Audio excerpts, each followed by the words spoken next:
Hello guys, welcome to tech Tyagi. और आज हम पढ़ने वाले हैं C++ प्रोग्राम ऑफ इनहेरिटेंस।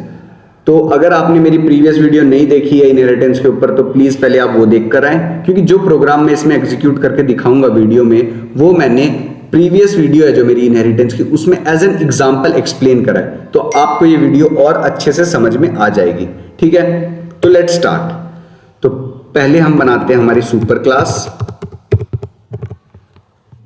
मैं ये सुपर क्लास कमेंट्स में इसलिए लिख रहा हूं आपको पता चलता रहे कि भाई ये सुपर क्लास है, ये डिराइव क्लास है, ये मेन फंक्शन है। ठीक है, तो अब हम बनाते हैं हमारी सुपर क्लास। मैंने यूज किया क्लास कीवर्ड और हमारी सुपर क्लास का नाम रख दिया एनिमल।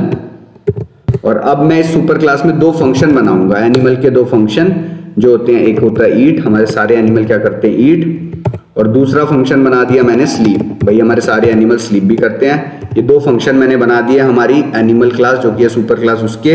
और अब जब भी हमारा ईट फंक्शन कॉल हो तो आउटपुट स्क्रीन पे क्या प्रिंट हो, सी आउट आई कैन ईट, ये प्रिंट हो।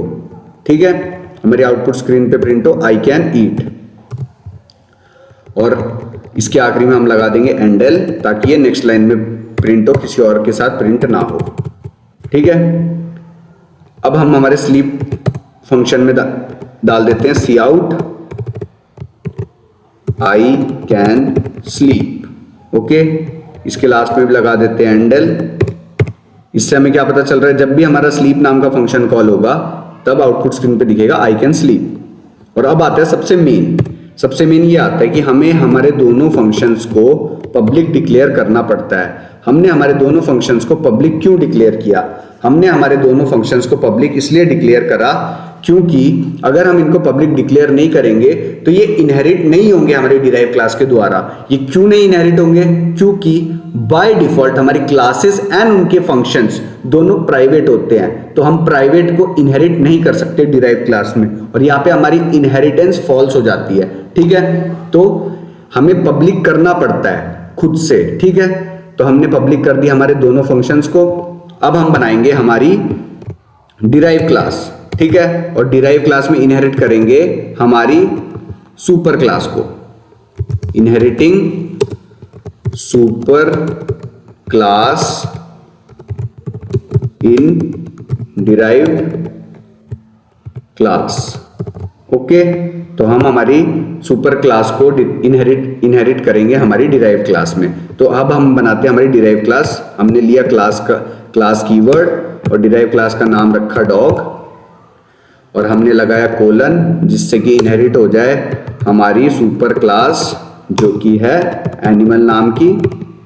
हमने पब्लिक क्यों लगाया, अभी मैंने आपको बताया था। पब्लिक हमने कीवर्ड इसलिए यूज किया है, विजिबिलिटी मॉडिफायर होता है वो, इसलिए यूज किया है कि भाई जो हमारी सुपर क्लास है उसके सारे फीचर्स हैं या फंक्शंस हैं वो इनहेरिट हो जाए हमारी डिराइव क्लास के द्वारा, क्योंकि वो बाय डिफॉल्ट प्राइवेट होते हैं। ठीक है, तो अब हम बना देते हैं एक फंक्शन हमारी क्लास डॉग का जो होगा बार्क, क्योंकि हमारा डॉग क्या करता है, बार्क।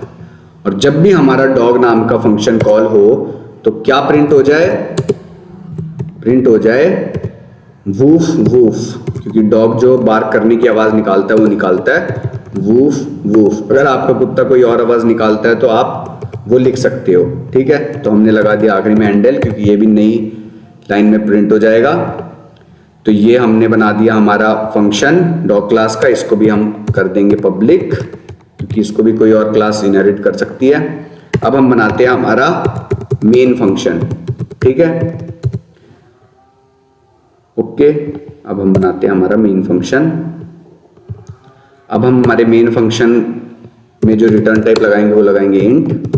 अब आप ये सोच रहे होंगे, पहले तो मैंने और फंक्शंस में वॉइड लगाया, यहाँ पे मैंने वॉइड लगाया, यहाँ पे मैंने इंट लगाया।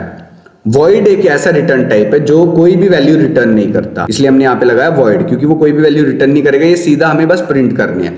और यहाँ पे हम इंट इसलिए लगा रहे हैं, इंट मेन मतलब इंट टाइप की वैल्यू रिटर्न करेगा हमारा मेन फंक्शन। ठीक है, तो अब हम बनाते हैं हमारे इंट मेन में डॉग डिराइव्ड क्लास है जो हमारी डॉग, उसका ऑब्जेक्ट बनेगा क्योंकि हमारी सुपर क्लास को उसने इनहेरिट कर लिया है। ठीक है, तो अब ऑब्जेक्ट कैसे बनता है? ऑब्जेक्ट बनता है, पहले हम लगाते हैं डिराइव्ड क्लास का नाम लिखते हैं, जो भी हमने क्लास का नाम दिया, हमने डिराइव्ड क्लास का नाम दिया डॉग, तो मैंने लिख दिया डॉग। अब जो भी आपको ऑब्जेक्ट का नाम देना है वो दे दो, मैंने दे दिया ऑब्जेक्ट का नाम डी।